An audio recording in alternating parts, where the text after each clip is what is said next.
का प्लान बहुत ही स्पेशल है, जिससे बन गया मेरा फ्यूचर। LIC का new children's money back plan, जो आपके बच्चों का फ्यूचर करे प्रोटेक्ट हर जरूरी मोड पर। It's a future building plan.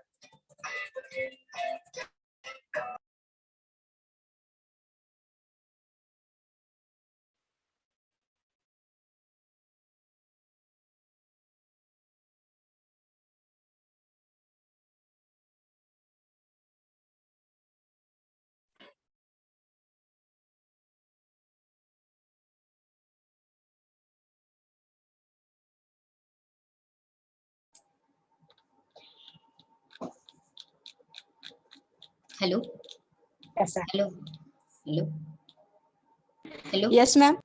हाँ ओके तुम्हाला नोट्स पहिल्या चॅप्टरच्या पाठवलेल्या आहेत बरं याच्यावरती लिंक आहे ना केमिस्ट्रीची त्याच्यावरती पाठवलेली आहेत पहिल्या चॅप्टरचे कुठपर्यंत पॉइंट आपण लिहून दिलेले आहेत बघा बरं जरा गॅप पडलेल्या लेक्चर मध्ये हॅलो हॅलो मॅम क्लोरोअमाइन्स पर्यंत क्लोरोअमाइन्स लिहून दिल्या करायच्या रिएक्शन झाली फक्त. रिएक्शन लिहून दिली का क्लोरोअमाइनची येस मॅडम. हा रिएक्शन ही लिहून घेतलेली chlorine Cl plus NH2 plus H2O that gives HOCl plus NH3 he reaction आहे का बघा Yes, ma'am. हा मॅम ओके आणि त्यानंतर तुम्ही ऍडव्हान्टेज लिहून घेतलेत का No, ma'am. ओके क्लोरामाइनचे ऍडव्हान्टेज डिसएडव्हान्टेज लिहायचे राहिलेले आहेत ना Yes, ma'am. Yes, ma'am. Right down advantage advantage advantage it does not number 1 it does not gives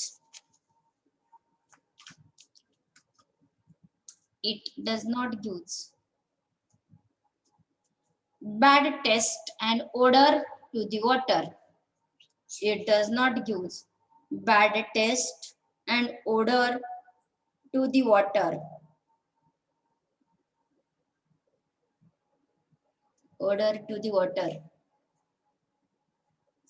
okay next number 2 it is stable in atmosphere it is stable in atmosphere it is stable in atmosphere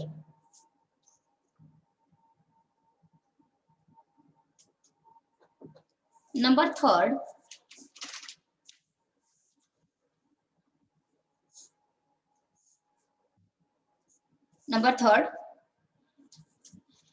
it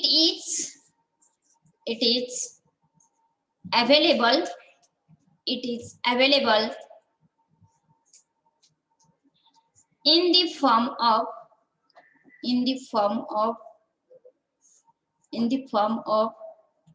tablet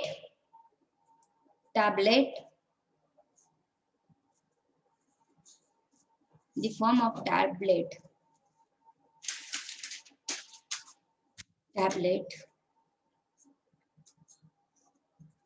so that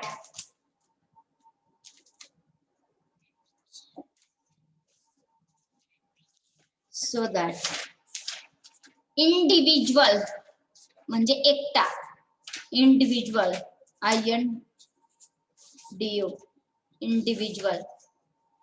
individual म्हणजे एकटा individual person can also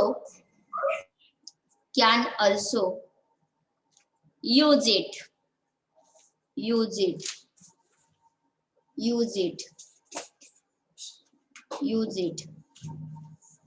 individual person can also use it. Okay, individual person can also use it.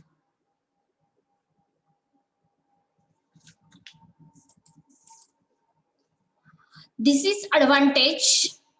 There is no disadvantage of chloramine. Okay, are you getting or not? Yes, ma'am. Okay, last point of this chapter. Number 1 is by using chlorine gas. Number 2 is by using bleaching powder. Number 3 is by using chloramine. And number last is by using ozone gas. By using ozone. Write down this point. By using ozone. By using ozone. By using ozone. By using ozone. Okay, लक्ष द्या. Ozone gas is excellent disinfectant. Disinfectant म्हणजे काय? बॅक्टेरियाला किल करणारे जे substance असतात त्यांना disinfectant म्हणायचं. Ozone gas is excellent disinfectant. Ozone gas हा खूप चांगला डिसइन्फेक्टंट आहे. कसा प्रोड्यूस केला जातो ही प्रोसेस आपल्या सिलेबसला नाही तरी पण माहितीये. म्हणजे ही रिएक्शन वरची, या 2 रिएक्शन पैकी वरची रिएक्शन नाही केली तरी चालते, पण मी दिलेली आहे तुम्हाला. बघा, ozone gas is excellent disinfectant. खूप चांगला डिसइन्फेक्टंट आहे तो. Which is produced by passing electric charge into cold and dry oxygen gas. Cold, dry आणि कोल्ड म्हणजे ऑक्सिजन गॅस घ्यायचा, त्याला कोल्ड करायचं, थंड करायचं त्या ऑक्सिजन गॅसला, आणि त्याच्यामध्ये इलेक्ट्रिक डिस्चार्ज पास करायचं, इलेक्ट्रिक करंट पास करायचा. तेव्हा ऑक्सिजनचं रूपांतर कशामध्ये होत असतं? ओझोन मध्ये होत असतं. Okay, how ozone gas is prepared? Ozone gas is prepared from oxygen gas. Ozone gas कसा तयार करायचा असतो? ऑक्सिजन गॅस पासून ओझोन गॅस तयार करायचा असतो. बघा, ओझोन इज हायली अनस्टेबल. तयार झालेला ओझोन हा निसर्गामध्ये खूप अनस्टेबल आहे. It break down to liberate the nascent oxygen gas. मला परवा एकाने नंतर बघितलं चॅट बॉक्स मध्ये क्वेश्चन होता, what is a nascent gas, nascent oxygen. हे बघा, हा पहिला झाला मॉलिक्युलर ऑक्सिजन, हा पण झाला मॉलिक्युलर ऑक्सिजन. एकटा ऑक्सिजन असला की त्याला नेसेंट ऑक्सिजन असं म्हणायचं असतं. एकटा ऑक्सिजन असला की त्याला कसलं ऑक्सिजन म्हणायचं? Nascent oxygen. Single oxygen, it is a very unstable in nature, it is called as a nascent oxygen. Okay, आता हा नेसेंट ऑक्सिजन असला की त्याच्या पुढची स्टेप सांगू शकाल का कोण? Hello, oxygen plus germs. हा, nascent oxygen plus germ, arrow, germ get killed. Are you getting? फक्त तुम्हाला एवढी रिएक्शन माहिती असू द्या. त्या O3 च्या खाली काय लिहायचं तुम्ही? ओझोन असा शब्द लिहायचा. O3 च्या खाली ओझोन लिहायचा आणि ह्या O च्या खाली नेसेंट ऑक्सिजन लिहायचा. याच्या पुढची रिएक्शन काय? इथला सिंगल O म्हणजे nascent oxygen plus germ get killed, अशा प्रकारचं राईटअप लिहायचं आपल्याला. Are you getting? आता याचे ऍडव्हान्टेज बघूया. It removes the color and odor and taste to water, means it does not give the bad taste and odor. आपल्या simple भाषेमध्ये, it does not give the bad taste and odor to the water, or if bad taste and odor of water is present then it removes. जर already वॉटरला bad taste Oder असेल तर ती सुद्धा bad taste Oder हे घालवतं. It is not harmful, तो harmful नाही. तुम्हाला माहित आहे हार्मफुल, इथं जमिनीवरती आपल्याला हार्मफुल नाही ओझोन, पण ओझोनचा लेअर हा ब्रेकअप होत असतो. आपण ओझोन डिप्लिशन हा पॉइंट बघितलेला आहे. ओझोन डिप्लिशन म्हणजे ते ओझोन आपल्याला बेकार नाही, तर ओझोन निघून गेला तर सूर्याची किरण डायरेक्ट पोचतात, ती सूर्याची किरण आपल्याला हार्मफुल असतात. स्वतः ओझोन आपल्याला हार्मफुल नाही. ओझोन हा हार्मफुल नाही. ओके, आणि डिसएडव्हान्टेज काय आहे? ही मेथड खूप एक्सपेन्सिव्ह आहे, खूप पैसे लागतात त्या मेथडला. ओझोन तयार करायला खूप पैसे लागतात. This method is a expensive, महागाडी आहे. Are you getting? This method is a very expensive. ही मेथड एक्सपेन्सिव्ह आहे, खर्चिक आहे. समजला का point? Write down. Number 4, by using ozone. Heading by using ozone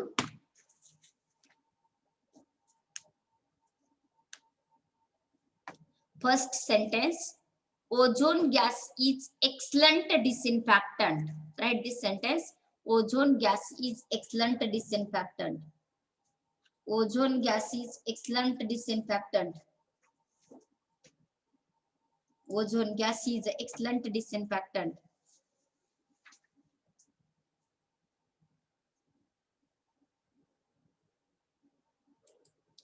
Okay, then write down this reaction. 3O2 that gives 3O2 that gives 2O3.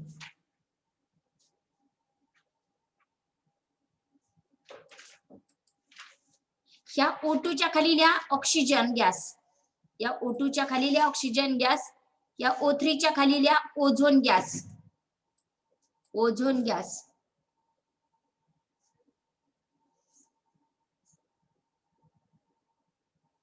Okay, हे sentence लिहा. Ozone is highly unstable. Ozone is highly unstable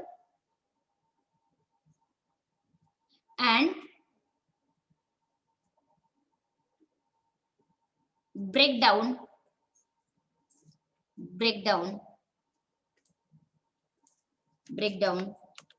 to gives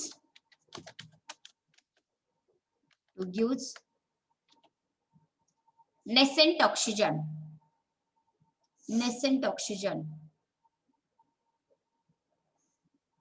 he chemical reaction द्या आता.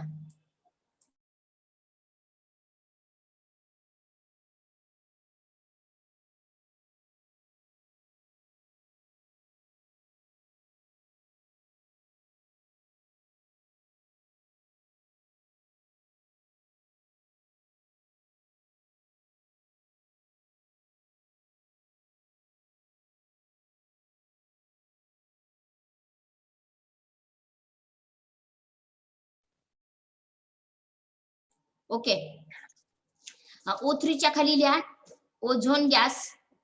याच्या खाली लिहा nascent oxygen. आता अजून एक खाली रिएक्शन लिहा. हा नेसेंट ऑक्सिजन म्हणजे गोल कंसामध्ये oxygen plus germ arrow. Germ get killed. Germ get killed.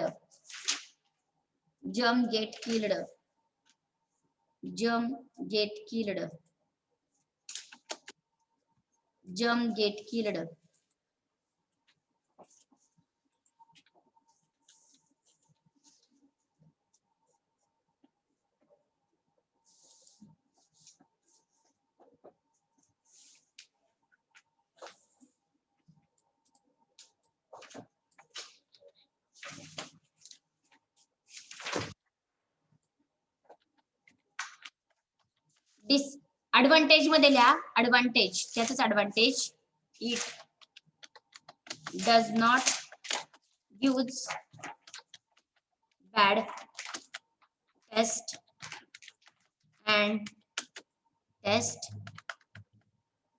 comma odor to water. It does not give bad taste, odor to the water.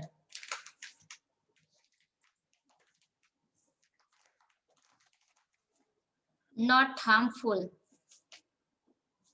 It is not harmful. It is not harmful. Disadvantage लिहा.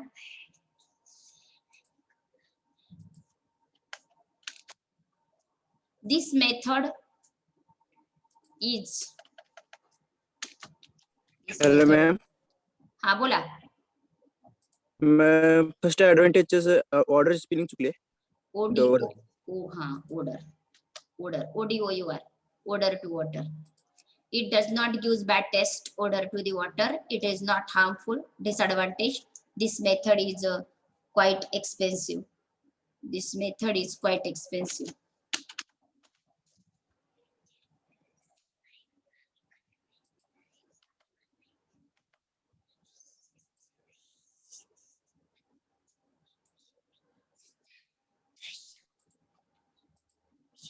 Okay.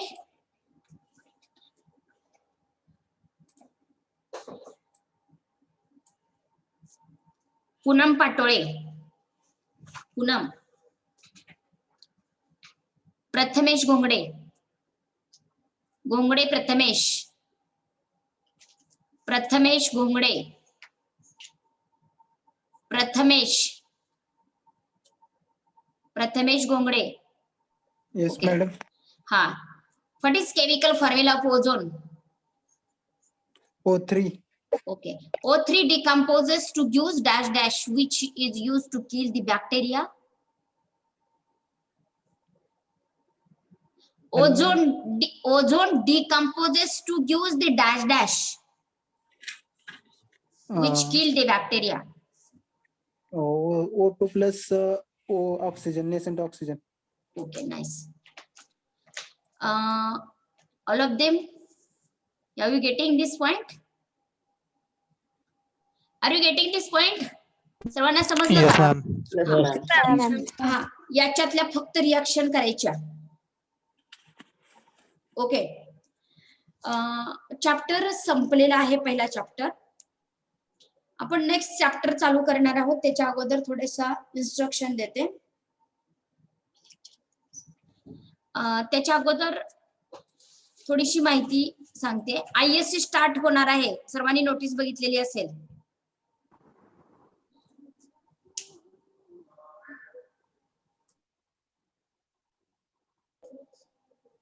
Hello hello. Yes, ma'am. Yes, ma'am. अरे रजानो, response द्या. Okay, ma'am. हा, ISC हा खूप महत्वाचा factor आहे आपल्या सिलेबसला. ISC चे मार्क युनिव्हर्सिटीला जातात आणि ते मार्क तुमच्या मार्क लिस्ट वरती येत असतात. ही पहिली गोष्ट आहे. दुसरी त्याच्यापेक्षा महत्वाची गोष्ट, तुम्ही फायनलचे पेपर कसे सोडवणार आहेत हे आम्हाला माहिती नाही. तुम्ही आमच्या समोर नाही, त्यामुळे तुम्ही किती हुशार आहात हे पण आम्हाला माहिती नाही. तुम्ही मोबाईल ऑन करून बसता का लेक्चर अटेंड करता हे पण आम्हाला माहिती नाही.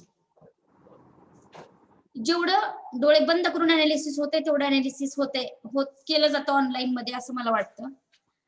तुम्हाला टर्म वर्कचे आणि प्रॅक्टिकलचे खूप मार्क आहेत, ही गोष्ट सगळ्यांना माहिती असेल. तुम्ही सिलेबस तुमच्या टीचरला विचारू शकता.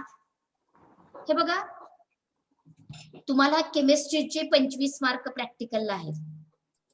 जर असंच ऑनलाईन राहिलं तर तुम्हाला प्रॅक्टिकल मी करून दाखवणार आहे आणि तुम्ही फक्त बघणार आहात प्रॅक्टिकल कसं केलं जातंय ते. तुम्ही ऍक्च्युअल प्रॅक्टिकल डन करणार नाहीत, पण तुम्हाला तिथे मार्क दिले जाणार आहेत.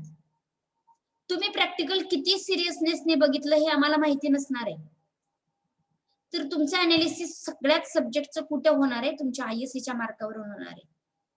म्हणजे प्रत्येक तुम्हाला 50 मार्काचं कुठे सकाळी तुमचं ते लेक्चर झालं डिझाईनचं, त्याचे मार्क म्हणा, किंवा तुम्हाला प्रत्येक सब्जेक्टचं जे टर्म वर्क आहे ते म्हणा, ह्या सगळ्या गोष्टींचं अनालिसिस ही तुमची ISC करणार आहे.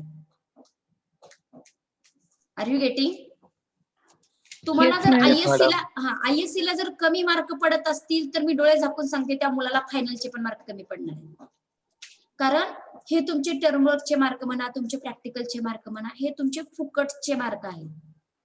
फक्त ISC शो करायचे आणि मार्क मिळवायचे. तुमचा युनिव्हर्सिटीचा पेपर कसा पडणार आहे हे माहिती नाही आम्हाला. किती हार्ड टाकणार आहे ती लोक, का टफ टाकणार आहे, का ऑनलाईन होणार आहे, का ऑफलाईन होणार आहे, का ऑनलाईनला कुठले क्वेश्चन टाकणार आहेत, की किती तुम्हाला ते कन्फ्युज करणारे आहेत, का सगळेच्या सगळे सहजासहजी सॉल्व्ह होणार आहेत, ह्या गोष्टी आपल्याला माहिती नाहीत. तुमच्या हातामध्ये काय आहे? ISC ला चांगले मार्क पडायचे आणि त्या शिक्षकांच्या समोर प्रूव्ह करून दाखवायचं की मी 30 पैकी 30 मार्क पाडणारा विद्यार्थी आहे, मी हुशार आहे, हे तुम्हाला प्रूव्ह करून दाखवायचे. त्यामुळं 30 पैकी 30 मार्क पडले तर आम्ही समजणार की ह्या मुलांनी लेक्चर चांगले अटेंड करतो, चांगला अभ्यास करतो. जरी एखादं लेक्चर मिस झालं तरी तो व्हिडिओ बघून ते लेक्चरची माहिती करून घेतो वगैरे वगैरे जे काय असेल ती हुशार मुलांची जी लक्षणं असतील ती सगळी लक्षणं कोण दाखवणार आहे? तुमची ISC दाखवणार आहे. लक्षात आलं का? त्यामुळं ISC चा पेपर चांगला सोडवणं ही सगळ्यात महत्वाची गोष्ट आहे. त्याच्यापेक्षा महत्वाचं जे तुम्हाला नोट्स दिलेले असतील त्यांची प्रिंट आउट काढून घ्यायची. पैशाचा जास्त विचार करायचा नाही, कारण जेवढे पैसे तुम्ही घालवणार त्याच्या हजारो पटीने तुम्ही पैसे नंतर नोकरी लागल्यानंतर किंवा तुम्ही कमवायला लागल्यानंतर कमवू शकत असता. नोट्सची झेरॉक्स काढून घेण्यामध्ये काटकसर करणं हे गरजेचं नसते. तुमच्या घरचे पण असं म्हणत नसतात की तू 10 रुपयाची काटकसर केली म्हणून बरं झालं बरं का, आपला 10 रुपये आपल्या संसारामध्ये फायदा झाला, असं कुणाचेही आई वडील म्हणत नसतात. त्यामुळं किमान तुम्हाला त्याची झेरॉक्स काढून घेणं ही गरजेची गोष्ट आहे असं मला तरी वाटते. सगळ्याच विषयाच्या ज्या शिक्षकांनी नोट्स पाठवलेल्या आहेत त्या नोट्स आहेत ना त्या तुम्ही झेरॉक्स काढून घ्यावा लागणार आहे तुम्हाला. जी पंढरपूरच्या एरियामधली लोक आहेत त्यांनी इथं येऊन जरी ओरिजिनल नोट्सच्या झेरॉक्स काढून घेतल्या तरी चालतील, काही प्रॉब्लेम नाही. किंवा काही पॉइंट येत नसतील तर इथं जरी येऊन शिकलात तरी काही अडचण येत नाही, एखादा दुसरा पॉइंट अडत असेल तर. बाहेरच्या लांबच्या पण मुलांना एखादा पॉइंट कळत नसेल तर तुम्ही समजावून त्या शिक्षकांचे काही दिवसभर लेक्चर नसतात, 1-2 तास असतात फक्त प्रत्येकाला दिवसाचे. मग बाकीच्या टायमिंगला तो स्टाफ फ्री असेल तर तुम्ही तो पॉइंट समजावून घेऊ शकता. आता तुम्हाला जर ISC बद्दल काय बोलायचं असेल तर तुम्ही बोलू शकता. त्याच्या अगोदर मी तुम्हाला अजून एक सांगते, ISC ला किती सिलेबस आहे, किती टॉपिक आहे ते मी टेलिग्रामच्या चॅनलवरती प्रत्येक सब्जेक्टचं टाकणार आहे. आपल्या 70 मुलांपैकी 71 मुलांपैकी कमीत कमी 60 तरी मुलं 30 पैकी 30 सगळ्या सब्जेक्टला मार्क मिळवणारे असले पाहिजे. उगीच हे उत्तर असं वाटतंय म्हणून क्लिक करणं हे चुकीचं आहे. अभ्यास करावा लागणार आहे. जरी ह्या वेळेस तुम्ही बघून लिहिलं तरी फायनलच्या पेपरमध्ये तुम्हाला कोण बघून देणार आहे? त्यामुळे स्टडी आपला अपडेट ठेवणं हे गरजेची गोष्ट आहे तुमची. ओके, आता ह्याच्यामध्ये तुम्हाला कुणाला काय बोलायचं असेल तर बोला, त्यानंतर मी माझा चॅप्टर चालू करते. हा मॅम ISC पण MCQs होणार आहे ना? MCQ टेस्ट होणार आहे ना? ISC पण MCQ टाईप होणार आहे. अजून काय? Okay ma'am. किती MCQ मॅडम? 30 MCQs दिले जातील. 30 मॅडम. टाइम 1 तासाचा असणार आहे. लगेच 1 तासानंतर आता चॅप्टर टेस्ट ह्या तो सब्जेक्ट टीचर घेत असतो. आपल्याकडे ISC ही सब्जेक्ट टीचर हा घेत नाही, तर त्यांची ISC कंडक्ट करणारी आमच्याकडे एक टीम असते. आम्ही फक्त पेपर काढून त्यांच्याकडे सेंड करतो. ती लिंक चालू ठेवणं, ती लिंक 1 तासानंतर बंद ठेवणं, त्याचे मार्क आम्हाला पाठवणं, हे सर्व ISC कोऑर्डिनेटरची कामं असतात. लास्ट टाइम मी ज्यावेळेस चॅप्टर टेस्ट ज्यावेळेस मी पाठवली होती त्याची लिंक 2-3 दिवस चालू होती. पहिलीच आहे चॅप्टर टेस्ट, तुम्हाला प्रॉब्लेम नको म्हणून मी चालून ठेवली. आता मला अधिकार नाही ती लिंक चालू ठेवण्याचा, तर लगेच 1 तासानंतर जे त्यांनी आमचे चौधरी सर वगैरे जे शेड्यूल देतील, एवढ्या 1.5 तासाने बंद होणार, 1 तासाने बंद होणार, त्याप्रमाणे आपल्या सर्वांना फॉलो करावं लागणार आहे. किंवा ती टीम जो टाइम देते तो टाइम आपल्याला फॉलो करावा लागणार आहे. मॅडम टाइम टेबल मध्ये 4:30 ते 6:30 टाइम दिले. 6:30 का? हा. मग तो जर सरांनी तो टाइम टाकलेला असेल तर मग तो टाइम आपल्याला असणार आहे. लेक्चर होणार एक्झाम चालू हा, एक्झाम चालू असताना लेक्चर होतात. दिवसभर लेक्चर चालू असणार आहे.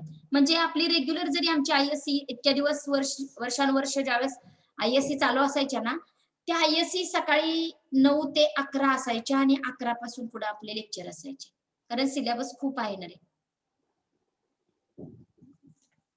त्यामुळं सर्वांनी मनाशी निर्धार करा की मला ISC ला 30 पैकी 30, फक्त केमिस्ट्री मध्येच नाही तर मला सगळ्याच सब्जेक्ट मध्ये मी टॉपर राहणार आहे.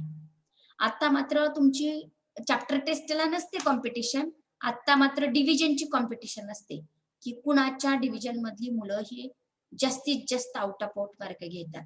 त्यामुळं तिथं आपला कमीपणा नको आहे. लक्षात आलं का सर्वांच्या? चांगले म्हणजे चांगलेच मार्क पाडायचे, कुठल्या सब्जेक्टचा काय प्रॉब्लेम असेल, एमसीक्यूज पाठवलेले नसतील, काय जे असेल तर ते सांगायचं. पाठवलेलं मॅडम बोला की.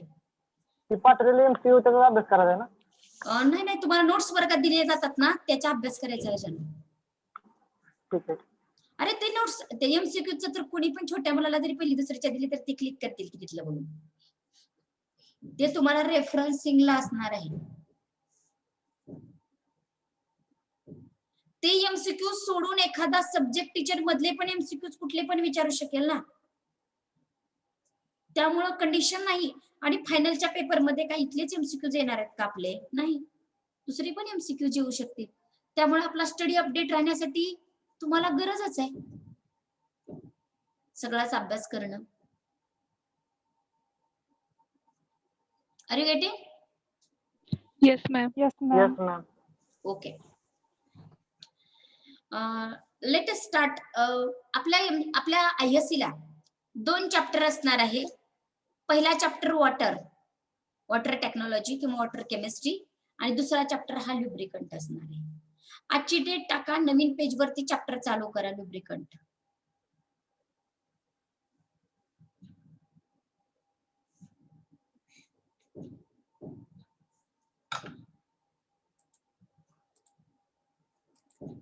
ओके, लिहिलं? Yes, ma'am. हा, तुम्हाला लुब्रिकंट म्हणजे काय माहितीये का रे? कोणाला कोण बोलू शकेल का? इंधन. हा, इंधन नाही, इंधन. हा? वंगण. ओके, तुम्ही एखाद्या मशिनरीचं नाव सांगू शकता का? त्या मशिनरीचं नाव पण सांगा आणि तिथलं कुठला लुब्रिकंट वापरला जातो ते पण सांगा. आणि साधारण मशिनरीचं नाव सांगताना सगळ्यांना माहिती असावी ती मशिनरी. हा, सांगा बरं बघू.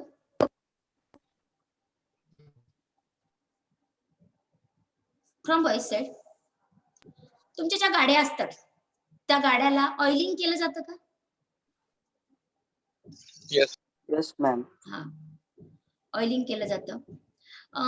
सिविंग मशीन माहितीये, कपडे शिवण्याची मशीन ज्यांच्या घरी आहे, आपल्या भरपूर जणांकडे असते ती कपडे शिवायची मशीन. Yes ma'am. त्याच्यामध्ये जर बंद पडली तर काय करतात आपल्या घरी, किंवा काय केलं जातं? जर व्यवस्थित ऑपरेट होईना गेली, चालना गेली तर काय काय करतात? ऑइलिंग. ऑइल करतात की नाही? हा, ठीक आहे. म्हणजे तुम्हाला मशीनचं पण नाव माहिती झालं आणि लुब्रिकंट पण माहिती झाला कोणता आहे तो. लुब्रिकंट म्हणजे काय? इट इज अ नाउन और इट इज अ वर्ब और इट इज एनीथिंग? लुब्रिकंट हा काय आहे? नाउन आहे का काय?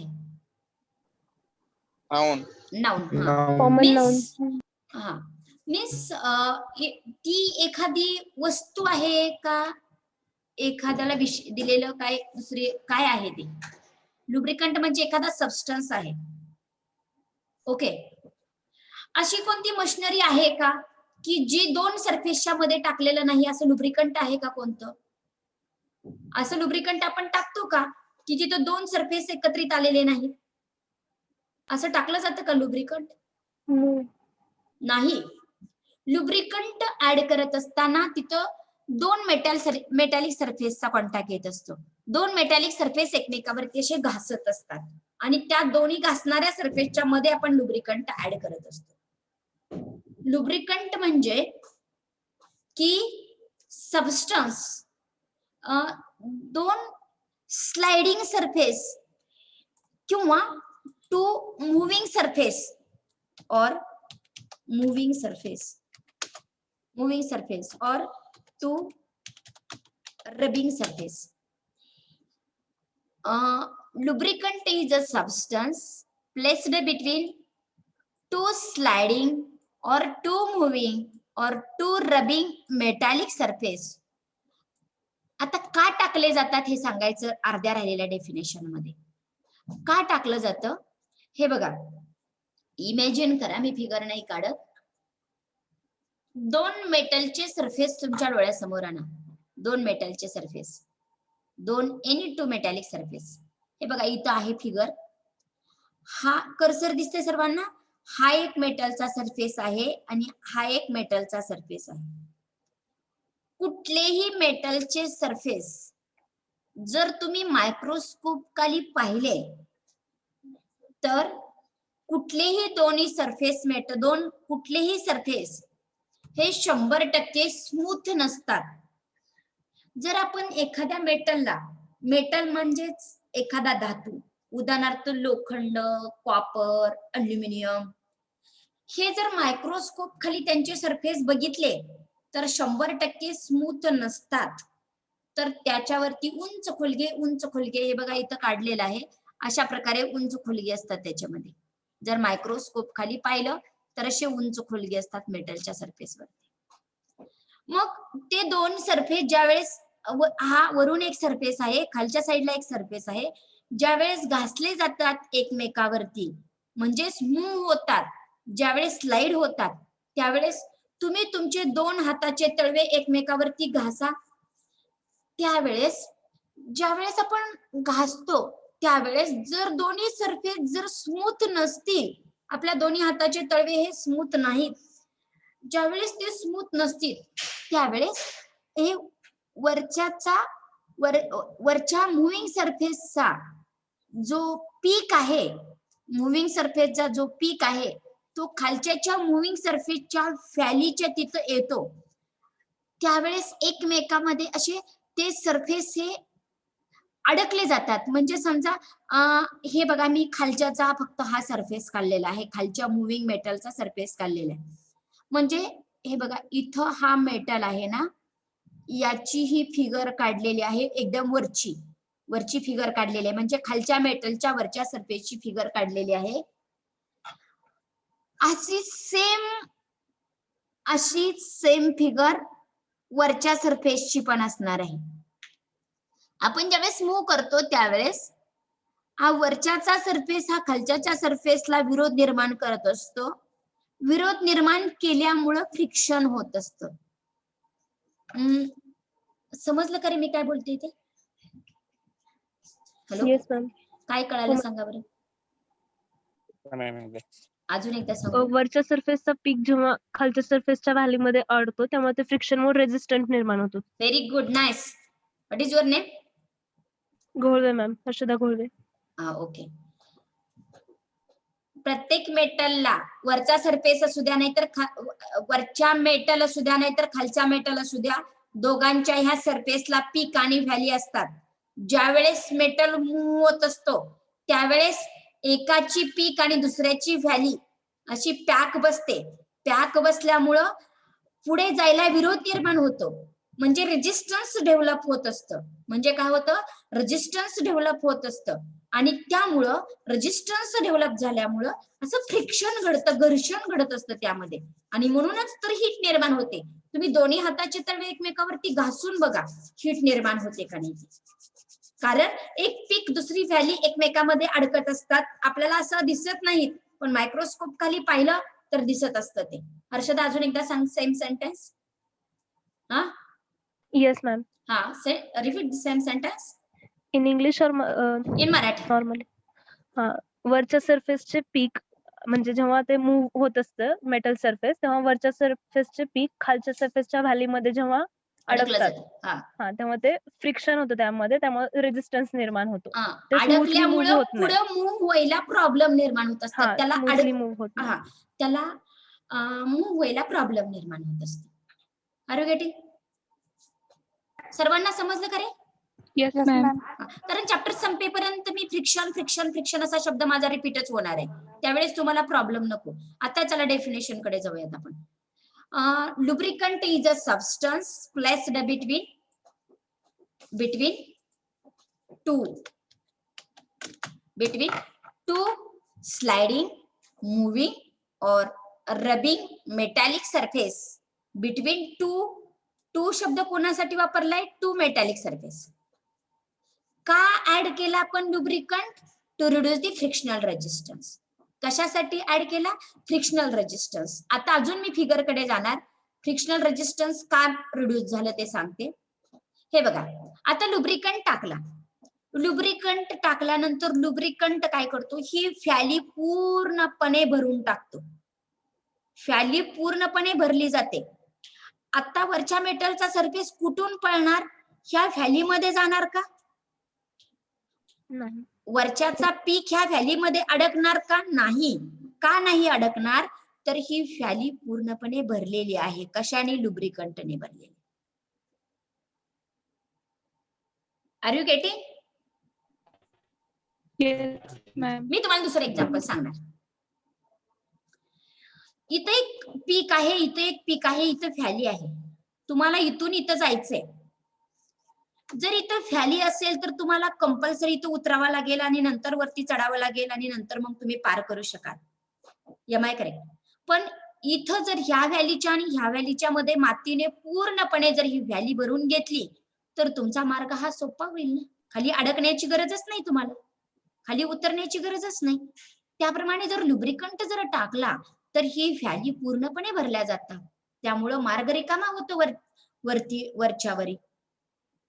आणि जर लुब्रिकंट नाही टाकला तर एक पीक ह्याचा वरच्याचा पीक हा याच्या व्हॅलीमध्ये जातो आणि तरी सुद्धा जर त्याला पुढे जायचं असेल तर त्याला कुणाला ब्रेक करून पुढे जावं लागतं? ह्या पीकला ब्रेक करून पुढे जावं लागतं.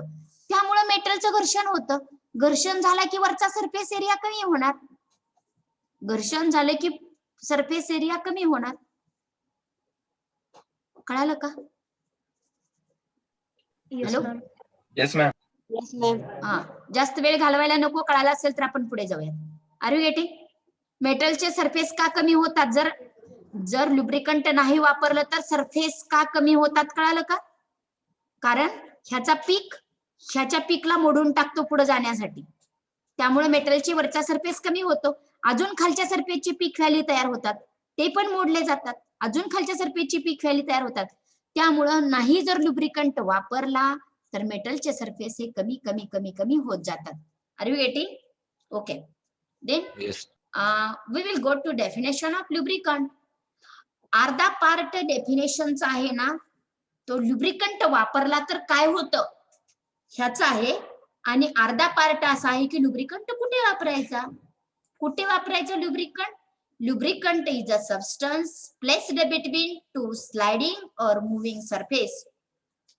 Sliding or moving or rubbing metallic surface to reduce the frictional resistance. To reduce the frictional resistance.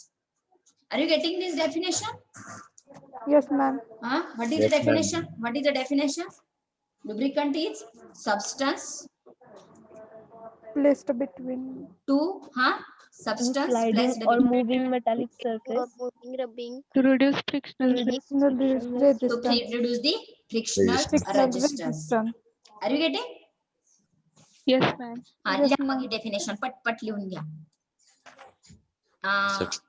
फक्त डेफिनेशन लिहा ब्ल्यू ची.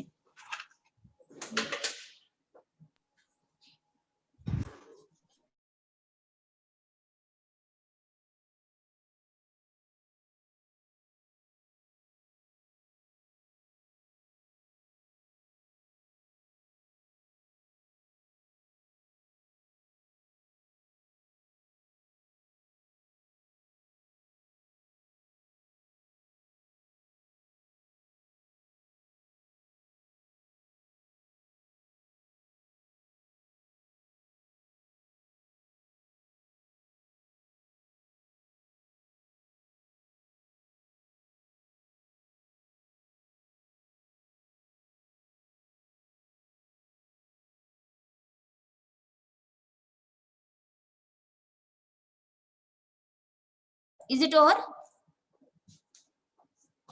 Is it over? Okay. Yes, ma'am. Yes, ma'am. It may be solid, semi-solid, or liquid. It may be semi-solid, solid, liquid. Can you give me the example of solid lubricant? Grease. Grease. It is not a solid lubricant. It is a semi-solid lubricant because it is not a liquid, not a solid. It is a semi-solid. Can you give me example of liquid lubricant? Oil. Any oil. It may be mineral oil. Mineral oil म्हणजे आताच एकदा सांगणारे सारखं repeat करणार नाही. Mineral oil म्हणजे petrol, diesel, kerosene जे खाणीतून मिळवले जातात त्यांना मिनरल ऑइल म्हणायचं असतं. चॅप्टर मध्ये सारखं रिपीट होणार आहे ते शब्द. लिक्विड लुब्रिकंटचे दोन इथं आता नंतर डिटेल आल्यानंतर मी सांगेलच, पण तुम्हाला ऑलरेडी माहित असलेले टाईप सांगते. Vegetable oil, animal oil, mineral oil हे लिक्विड लुब्रिकंट आहेत. व्हेजिटेबल ऑइल, ॲनिमल ऑइल आणि mineral oil.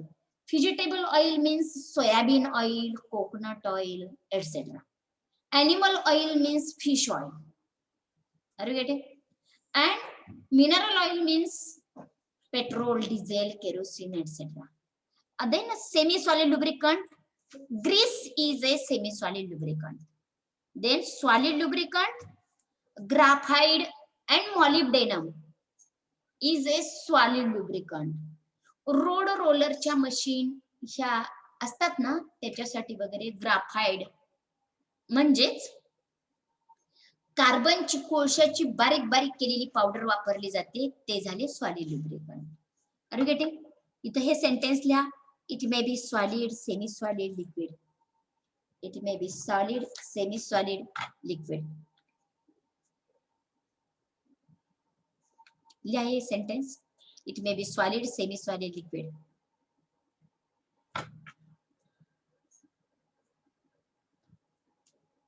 Okay, next. Lubrication. Next heading is lubrication. Lubrication. Lubrication.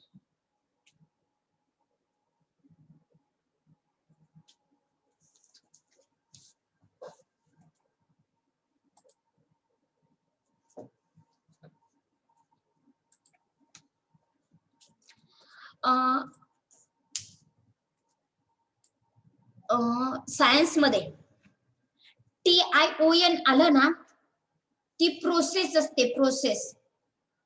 If TION is there, कुठे जरी आलं तर ती प्रोसेस असते.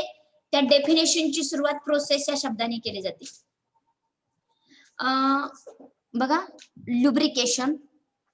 लुब्रिकेशन म्हणजे अशी प्रोसेस आहे की ज्या प्रोसेस मध्ये काय कमी केलं जातं? फ्रिक्शन कमी केलं जातं. Reducing the friction between, not friction, आपण वरती काय शब्द वापरला? फ्रिक्शनल रेजिस्टन्स वापरला ना, इथं पण सेम तसा शब्द घेऊयात, अभ्यास करायला सोपं जाईल तुम्हाला. हा, it is a process of reducing frictional resistance. Frictional resistance म्हणजे काय तुम्हाला शिकवलेलं आहे. घर्षण करताना जो विरोध होणार आहे त्याला फ्रिक्शनल रेजिस्टन्स असं म्हणायचं. घर्षण करत असताना जो विरोध निर्माण होणार आहे, दोन मेटलचे सरफेस हे स्लाइड होत असताना जो विरोध निर्माण होणार आहे त्याला फ्रिक्शनल रेजिस्टन्स असं म्हणायचं. मी थोडस दुसरं बोलते. दोन हात आहेत, दोन्ही पण हात आपलेच आहेत. एक हात दुसऱ्या हाताला विरोध करत असतो, कारण एक पीक दुसऱ्या पीक मध्ये पॅक बसत असतो. तसं एका मशिनरीचा सरफेस दुसऱ्या मशिनरीच्या सरफेसला फ्रिक्शन करत असतो.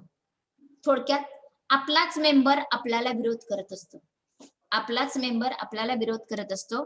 तसं इथं फ्रिक्शनल रेजिस्टन्स म्हणजे जे दोन मेटल सरफेस एकमेकावरती घासणार आहेत ते एकमेकाला विरोध करणार आहेत, म्हणून इथं फ्रिक्शनल रेजिस्टन्स असा शब्द वापरलेला आहे.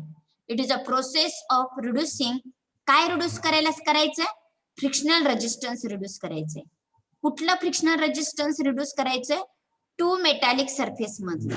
कसं रिड्यूस करायचंय? By placing the suitable lubricant. It is known as a lubrication. Are you getting or not? It is a process of reducing frictional resistance between two metallic surface between two metallic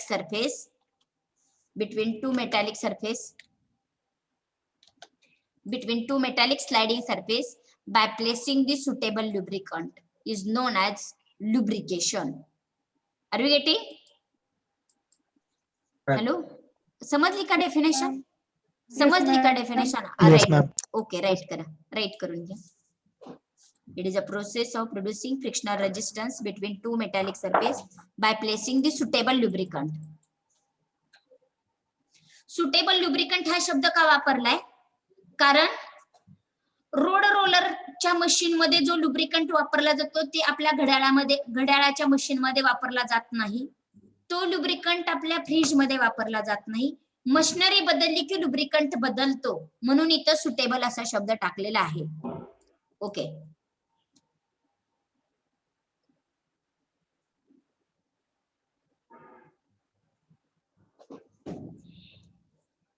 write down this definition.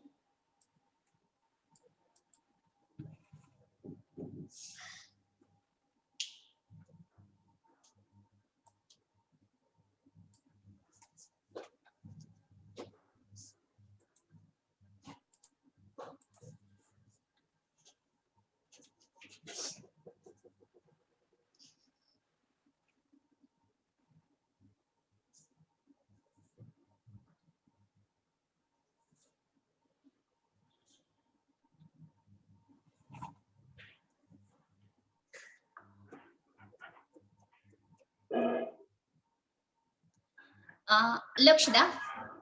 Hello, लिहिलं? या चॅप्टरचे MCQs मी send केलेले आहेत. कुठे link कुठे पाठवलेली आहे? आपल्या चॅप्टरच्या notes येतात ना, तिथं एक्स्ट्रा मटेरियल म्हणून कॉलम आहे ना, म्हणजेच पहिल्या चॅप्टरचे एमसीक्यू जिथे टाकलेले होते तिथेच या चॅप्टरचे पण एमसीक्यूज टाकलेले आहेत, बघून घ्या. Are you getting? Yes ma'am. Yes, ma'am. आणि मला सगळ्या सब्जेक्टला जर तुम्ही आउट ऑफ आउट मार्क पाडले तर मला सगळ्या सब्जेक्टच्या टीचर कडून तुम्हाला टर्म वर्कचे म्हणजे कॉलेज कडचे जे प्रॅक्टिकलचे टर्म वर्कचे मार्क असते ते आउट ऑफ आउट घेता येतील. नाही तर नंतर बोलायला आपल्याला संधी सापडत नसते. आपण त्यांना काही म्हणू शकत नाही. लक्षात आलं का? मग अशी खूप वेळ मी घालवलेला आहे. तुमची हुशारी तुमच्या आयएससीच्या मार्कामध्ये कळणार आहे. Okay, hello. Yes ma'am. Yes, ma'am. Link आले नाहीत. लेक्चरचे लिंक आले नाहीत. लेक्चरच्या लिंक काय त्या लेक्चरच्या लिंक आलेल्या नाहीत का? आणि त्या स्टाफनी जे मटेरियल एक्स्ट्रा मटेरियल मध्ये पाठवलेलं आहे ना, त्याची प्रिंट आउट ना प्लीज सर्वांनी काढून घ्या, तरच तुम्हाला मार्क पडणार आहे. Okay, stop here. थांबूयात आपण इथं.